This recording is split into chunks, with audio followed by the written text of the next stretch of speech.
Hello, and welcome to Timing is Everything, a program of Care Dimensions. My name is Mary Crow, Director of Professional and Community Education at Care Dimensions. We continue with our series of programs for you around hospice, a journey of care, through the lens of the interdisciplinary hospice team. Today our topic is hospice and spiritual care, nurturing the soul. We have the pleasure of speaking with Steve Coet, spiritual counselor.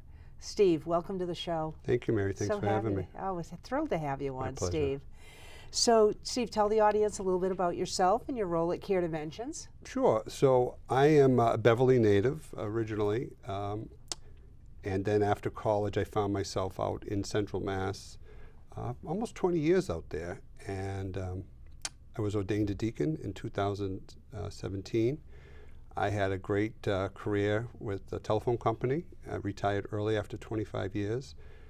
And in the midst of the pandemic in 2020, my family and I, we moved back to my beloved North Shore.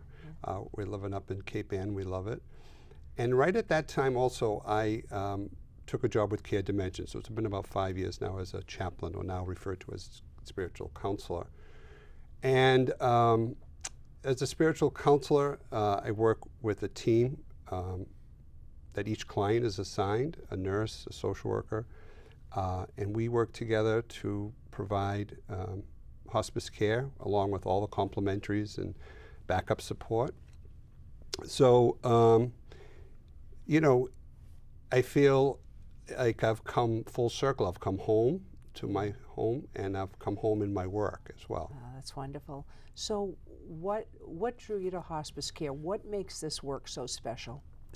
So I think it's really a culmination of my life's mission, my life's work. So next year will be 40 years I've been in the funeral business, from just starting out helping out to formal education and licensure. But I think what drew me is my commitment to the dignity of death, dying, and bereavement, and the enormous quest that it caused in me to, like, what is it that makes us be the way we are, especially around death, dying, and bereavement. So my work as a chaplain or spiritual counselor has really allowed me to sit with these questions. I think in the 80s, when I first started the formal study of this thanatology, the study of death, dying, and bereavement, I first heard that, you know, we're a very death-denying society.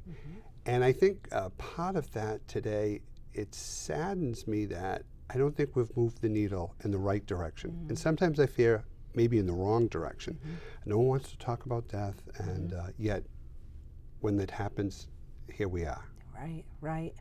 Yeah, it's an interesting that we have a ways to go, don't we?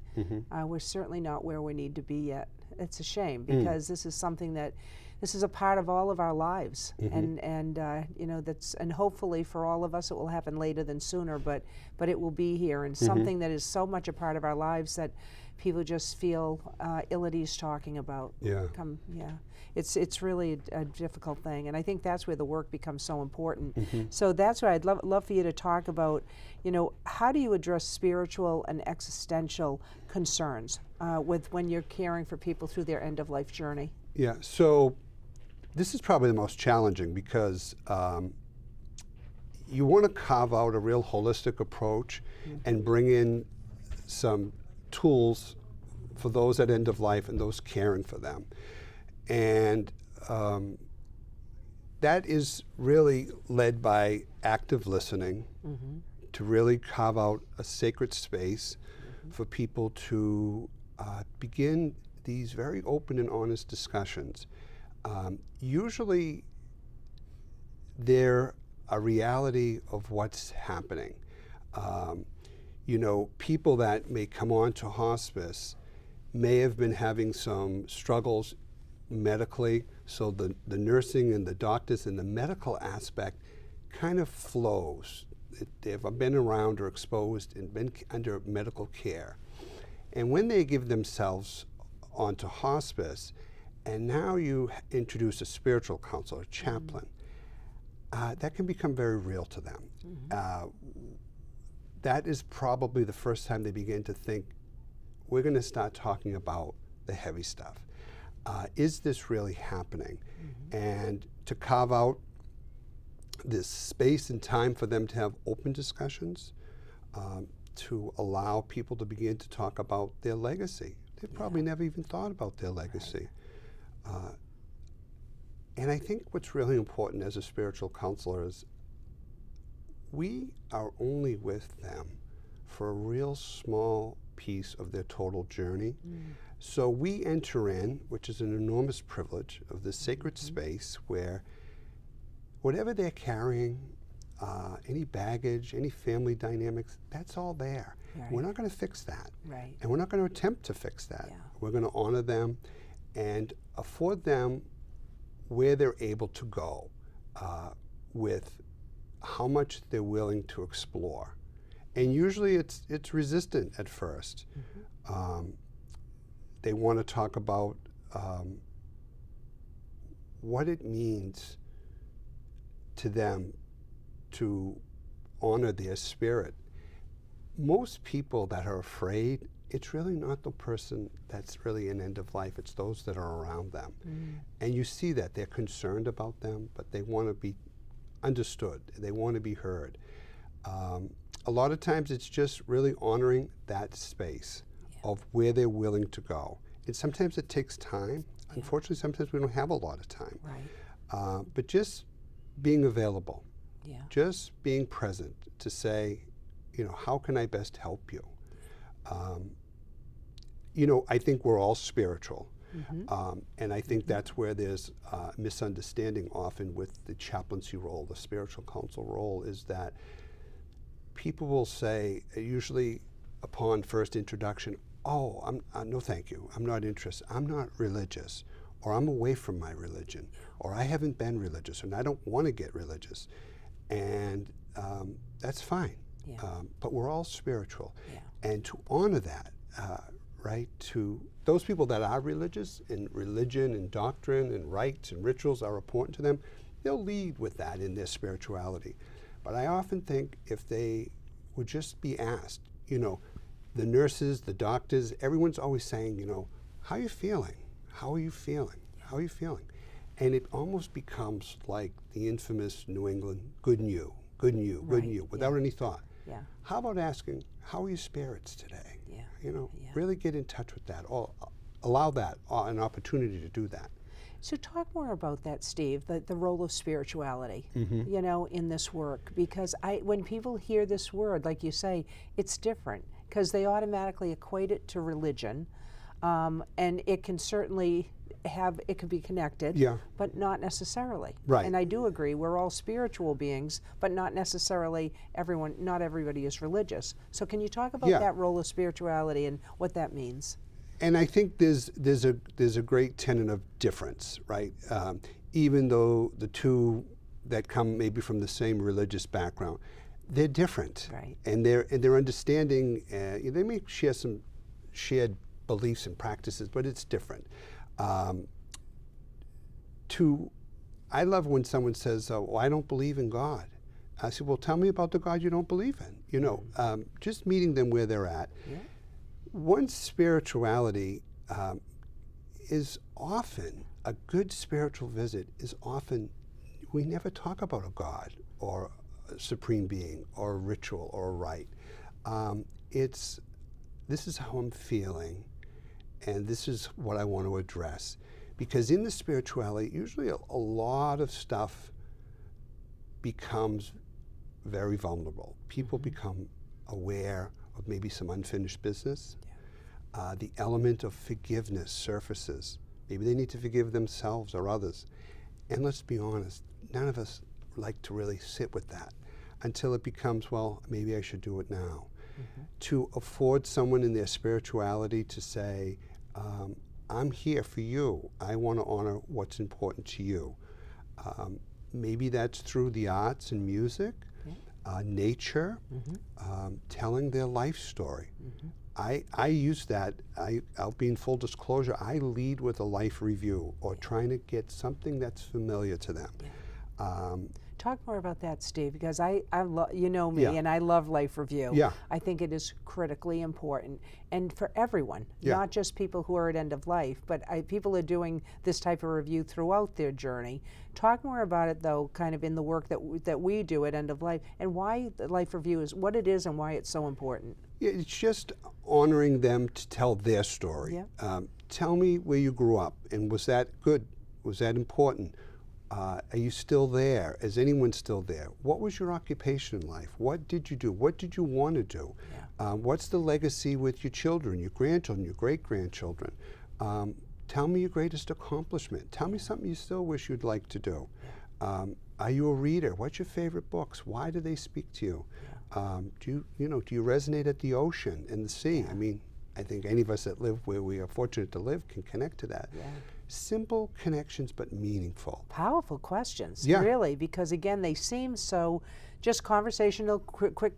But again, you mentioned a couple, and these are powerful. Yeah. When you're asking somebody, in a way, like, tell me something that, how would you like to be remembered? Mm-hmm. That is important to people. Yeah, because again, what we hear is not always what we feel ourselves. Right. Or what if there was anything that we wish we had done differently in our lives? Right. Those are big questions. Right. And oftentimes we get to the point, the family will often want to say on a sidebar, like, would you help with some of the funeral planning or the life celebration? I tend to lead with that language because language is so crucial, right? Let's honor a life rather than mourn the death. And, I really we share this common desire to learn and bask in knowledge. So all the books we've read, the knowledge, the seminars, the theories, it really comes down to, I feel, that we grieve because we love. And the more that we love, the more that we grieve. And really, the only remedy for grief is grieving. And no two of us will ever grieve the same. Right. And I think when we try to put someone in a box or give them a timeline or say, you should be back to some sense of normality, the process will forever change the person. Yeah. And that's sacred. Yes, it is. It absolutely is. Yeah. Tell us about kind of an experience that you've had, somebody that you have cared for, giving us an example of what, again, the work can do in terms of focusing in on somebody's spiritual needs and such. So I once was visiting a woman who was in a facility, and her daughter was basically in charge of making all her decisions. She had some cognitive impairments. And initially, she wanted to decline the spiritual care visit. And she went right to, my mother's not a religious person. She's been away from her church for a long time. But she agreed at the end, maybe just for a visit or another set of eyes going into her. So I went in her facility, and she was in her room and bedbound, but awake and alert to me. And it came out that she wanted to tell me that she was from Salem and that she grew up in the Salem Common area, and she was asking me if I knew it. And I'm fortunate enough that I had some great aunts that lived in this area, and much of my childhood was there. They were watching me or babysitting me, and I spent a lot of time in my very youth there. And so I asked her, do you remember the popcorn man on the Common that used to have the gas-fired?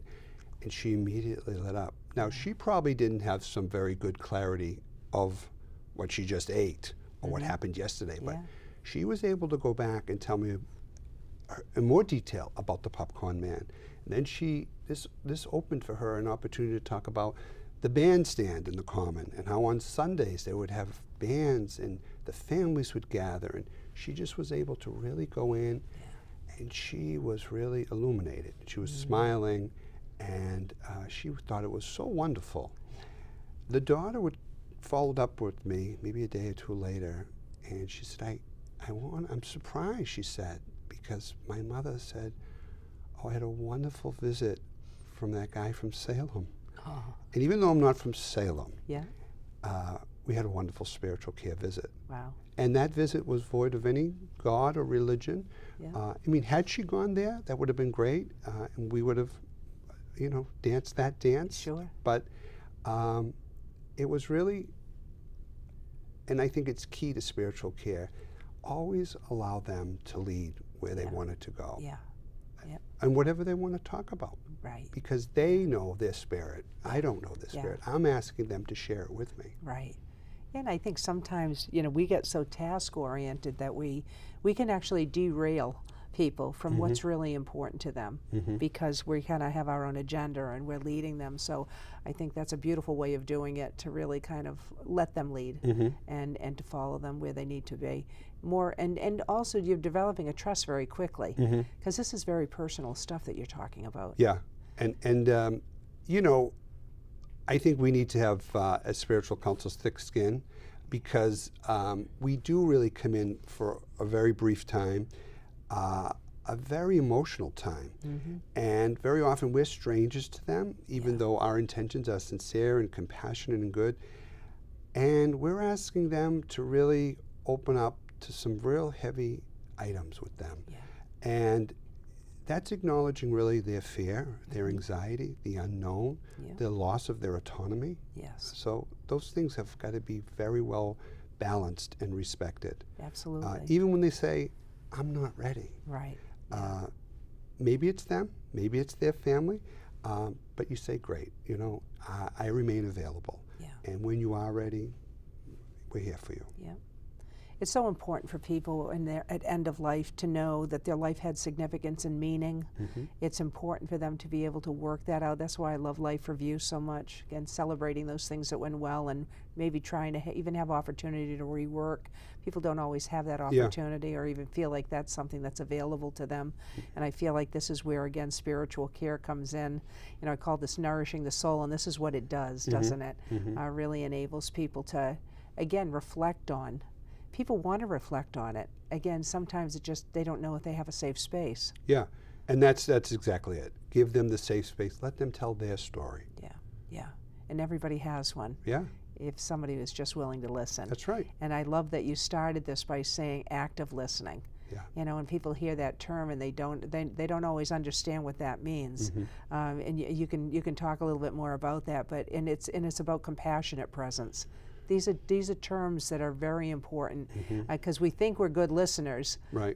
Not everybody is. This isn't something that we were born with. This is something that we learn. So talk a little bit just about what you mean by that. I think that comes also from my ongoing exposure and education with clinical pastoral education, affectionately called CPE, because it has taken me and what I thought I knew to really expand on this active listening, this sacred space, always allowing them to lead the visit. Yeah. We may have an agenda and we may think we know what's best and we have all these tools in our tool bag, but where are they today and where are they in this visit? And what's really going on? And so it's always about them.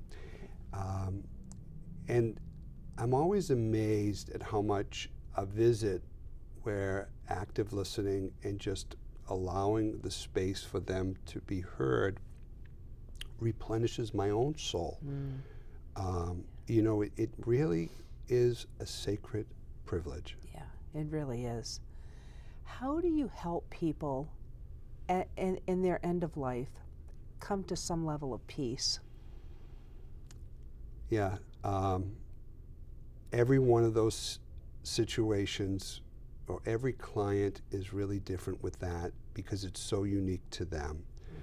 I have a little bit of a prayer that I leave it on with my business card that if they accept it, but it's very generic where words that are contained therein that I assure them that they're not alone and that they're being honored by who they are. They have self-worth and dignity. That I'm wishing them to be at peace with their mind, their body, and their soul, and that they are loved. And it usually goes over pretty well to say, I needed that, or thank you, or it usually relieves also those that say, he's going to pray. I mean, what's going on? And it's usually very safe, but very assuring to the soul and to the spirit, that speaks to that, you're a person with self-worth and dignity. Absolutely. And I think, and that is, it might sound prayer-like, or meditative in way, but it's really different from that, because I think that that's important. And that's what I love about hospice. And if you heard, we're not saying patient, in this conversation. Right. And that's what I love about it, is that, people are human beings. They're unique individuals, and we just don't use the word patient a lot. Right. The other thing too is, in healthcare, I feel like people can get put into that patient role, and that's where there's loss of dignity and self-esteem and all the other things that what you just talked about are so important. So talk a little bit more about that, if you will. Yeah, I think I was recently in a clinical pastoral education. I think you did it too with one of your workshops, but we watched WIT. Oh, yes. And it's a great reminder of these aren't assigned patients with numbers and throwing at them a routine or regiment. To give everyone the dignity of being heard, and that everyone's situation is a little bit different, unique to them, and to allow ways that oftentimes in the routine of our job or work that don't become complacent with things.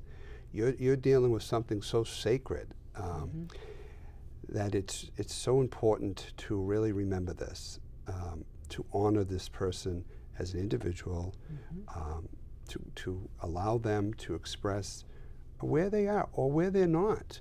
I mean, sometimes someone doesn't want their spirit visited or renewed or refreshed, and they're not ready, and that's okay. That's really okay.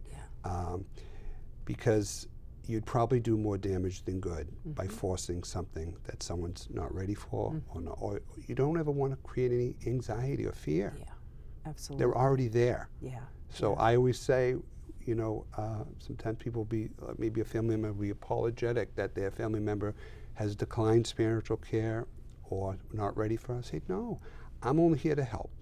I want to make this better for you guys. If they're not ready, they're not ready. I also tell all those that are journeying with their loved ones, spiritual care is very much here for you as well. Right.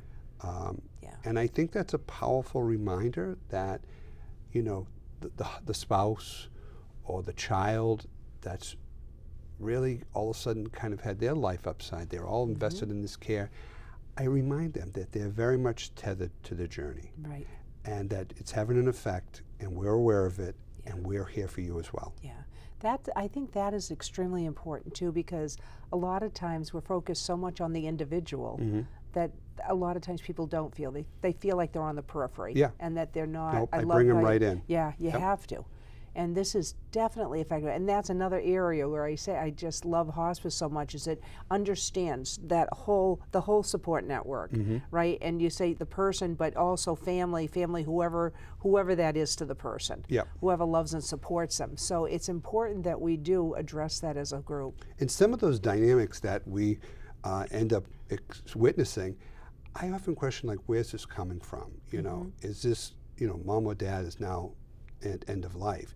Is this behavior because they don't really know how to accept this, or no one's asked them, how are you doing with all this? And it comes out in some I'll never forget, early in my studies I had a great professor who taught us that we're getting into dealing with people after a death, the real meaning of the word cathartic. And he used a real graphic example with a newborn that he had and changing a diaper, but it became very real in the essence that spiritual care and the work that we do becomes very cathartic, and sometimes you are that very first reality that this is really happening to them, and that might just come out at 100 miles an hour at you. and not meant to be personal or Yeah. or offensive, Sure. but be prepared. You're reminding them by what we do. Right. This is really happening. Yeah. I didn't ask for this. I don't Yeah. want this to happen, Sure. but it is happening. Yeah. So I thank him for giving me that, and every time it happens, I think of him still teaching me that valuable lesson. Yeah. That's really important. Mm-hmm. And so, you know, I know we're going to need to wrap up, but think about what you would like to leave with the audience before we do that. What's one thing, whether it be around hospice, around end of life? I just think the whole concept of hospice is, if people really weren't afraid of it or put a negative connotation attached to it, and realize that it is a beautiful and enormous gift, either they give themselves or for the ones that they're caring for, to allow the focus to be on comfort, care, and dignity, kind of backing away from traditional medical modality where those have been tried and the person in their right mind says this is what they've asked for, honoring their end-of-life decisions. Maybe they don't want to be going through extreme measures, but to really be okay and see hospice for the beauty that it is. It's a wonderful gift. Yes. I wish people put their loved ones or themselves on it much earlier to get the full experience, the full exposure, the full help, the full care. Yes. Yeah. And we often hear from people who do come on later that they wish they had Yeah. done it sooner, don't we? So we say that Yeah. from love and experience, Yes, but yeah. don't be afraid of it. Yeah. It's a beautiful act of love.